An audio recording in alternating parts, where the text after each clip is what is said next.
सर्वात खालचा थर आहे गजथर, अर्थातच स्थैर्य आणि शक्तीचे प्रतीक. या मंदिराला 1248 हत्तींनी आपल्या शक्तिशाली पाठीवरती उचलून धरले आहे, परंतु त्यातला एकही हत्ती एकसारखा नाही. त्या वरचा थर आहे विकराळ शार्दूल प्राण्यांचा, ते शौर्याचे प्रतीक.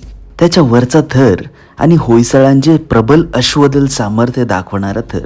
त्याचा वरचा थर आहे वादक आणि नृत्य विशारदांचा.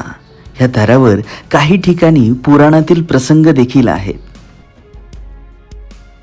यानंतर येतात मकर. हत्तीची सोंड, मगरीचे डोके, माकडाचे डोळे, बकऱ्याचे शिंग, हरणाचे कान, वराहाचे धड, मोराची शेपटी आणि सिंहाचे पंजे. ह्या अशा प्राण्यांचे सामर्थ्य एकवटलेला प्राणी म्हणजे मकर.